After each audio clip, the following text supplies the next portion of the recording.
Friends, myself doctor M K Saxena.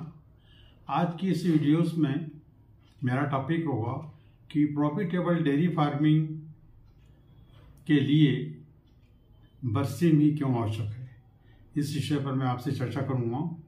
आप मेरी इस वीडियोस में शुरू से अंत तक बने रहिएगा और पसंद आने पर लाइक शेयर सब्सक्राइब कीजिएगा, बेल आइकन का बटन दबाइएगा। सबसे पहले मैं ये बताना चाहूँगा कि यदि हमें अपने डेयरी फार्म को प्रॉफिटेबल या प्रॉफिट में लाना चाहते हैं तो हमें उन चीज़ों को शॉर्ट आउट करना होगा जो कि बहुत ही आवश्यक होता है और इनकी वजह से कभी कभी हम बहुत घाटे में भी चले जाते हैं।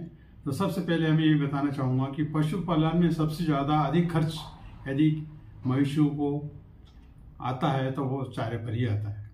1 लीटर, ऐसा माना गया है कि 1 लीटर दूध उत्पादन पर लगभग 30 से 40 रुपए का खर्च आता है।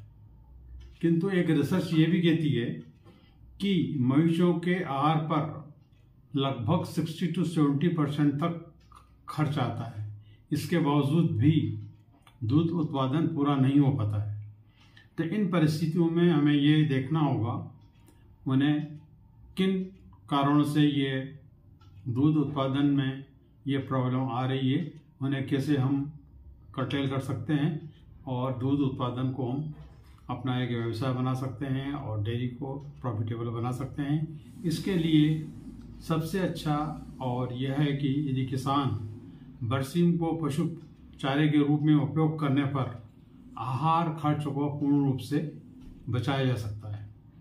यदि हम बरसीम को 24 आवर्स पूरे महीने पूरे वर्ष यदि हम खिलाएं तो ऐसा माना गया है कि हमें फीडिंग पर जो खर्च होता है उसे हम कर्टेल कर सकते हैं। ये भी देखा गया है कि इसमें 21% तक प्रोटीन होता है और 2% तक कैल्शियम की मात्रा इसमें पोषक तत्व पाए जाते हैं। भारत में बरसीम के अलावा ऐसी कोई घास नहीं है जिसमें प्रोटीन और कैल्शियम की इतनी अधिकता मिलती हो। इस खेती के लिए सर्दियों का मौसम प्राय बहुत ही उत्तम माना जाता है। अक्टूबर और नवंबर का सीज़न जो होता है वो इस खेती के लिए अनुकूल सीज़न है और इसमें हम लगाने से, एक बार लगाने से हम इसको 5 से 6 बार तक इसकी कटिंग हम ले सकते हैं और कटिंग लेने के बाद हम उसको, ऐसा देखा गया है कि एक प्रतिदिन 80 से 100 किलो बरसीम का उत्पादन हम प्रतिदिन इससे हम ले सकते हैं। और एक बार उपयोग हो जाने पर इसमें हमें देखा गया है कि बरसीम को कभी भी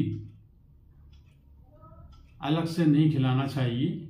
इसके साथ साथ यदि भूसा मिला दिया जाए तो बहुत ही उत्तम रहता है, जिससे कि गैस की प्रॉब्लम से हम बच सकते हैं।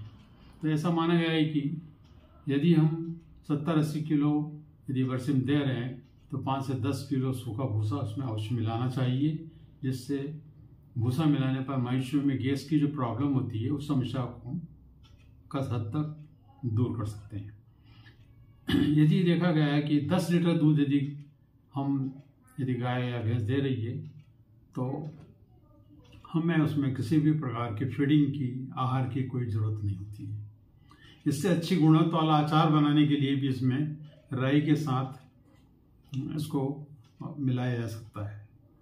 खरपतवार नियंत्रण के लिए फ्लूक्लोडीन 400 ml के साथ 200 लीटर पानी में मिलाकर प्रति एकड़ छिड़काव करने पर यह एक लाभदायक हो सकता है। खरपतवार से भी हमें निजात मिल सकती है। तो हमें कृषक भाइयों को हम यही सलाह देंगे, यही कि हमें बरसीम का उत्पादन हमेशा और 24 आवर्स 12 महीने हमें अपने मवेशियों को खिलाना चाहिए, इसका उत्पादन करें। और यदि हम ये काम करते हैं तो हम पूर्ण रूप से हमारे फार्म को प्रॉफिटेबल बना सकते हैं और अतिरिक्त जो फीडिंग का जो खर्च आ रहा है उसको भी हम कर्टेल कर सकते हैं या ख़त्म कर सकते हैं। और यही मेरी एक सलाह है। सलाह से देखिए, अपनाइए और अधिक से अधिक अपने फॉर्म को प्रॉफिटेबल बनाइए।